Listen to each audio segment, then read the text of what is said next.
Did you know that every time you create a new tag in WordPress, you're also creating a brand new archive page?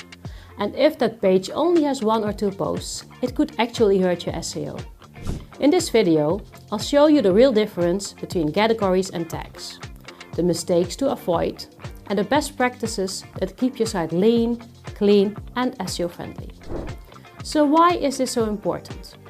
Because your categories and tags don't just organize content. They shape how search engines crawl your site and how visitors experience it. Get it right and you boost SEO and engagement. Get it wrong and you create thin pages, poor structure, and missed opportunities. If you have a WordPress website, you've already seen them. Both are what we call taxonomies, which is a fancy way of saying that it's a system for grouping content. Think of it like a filing cabinet. Categories are the big drawers, while tags are the sticky notes you attach for extra detail. Together, they make your site easier to navigate for both people and search engines. Categories create hierarchy. That means you can have parent categories and child categories. For example, imagine a gardening block.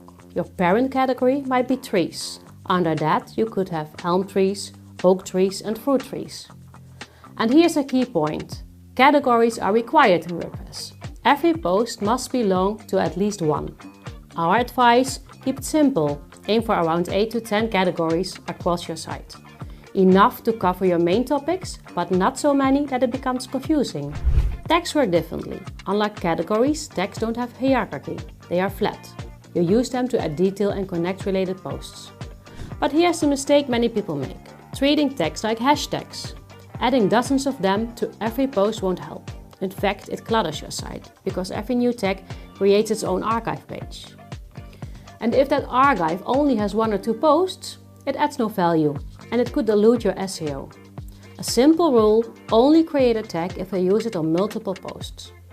So let's compare them side by side. Categories are broad topics, hierarchical and required. Tags are descriptive, flat, and optional. Think of categories as the chapters in a book, while tags are the index at the back. Categories show the plot line, tags point you to specific details. So what's the right way to use them? Limit your categories, stick to 1 to 10. Use tags sparingly, only where they connect multiple posts. Don't overlap. If something is a category, don't also make it a tag. And think long term. Before creating one, ask, will I have several posts under this label? You might be wondering, does this really affect SEO? The answer is yes. Clean taxonomies help search engines crawl and understand your site. They also prevent those thin, empty archive pages that Google can't stand.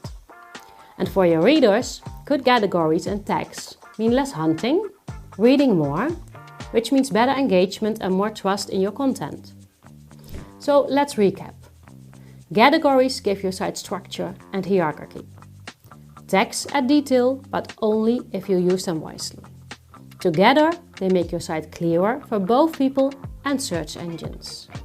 If you found this helpful, check out the full article on the website. And we look forward to seeing you next time.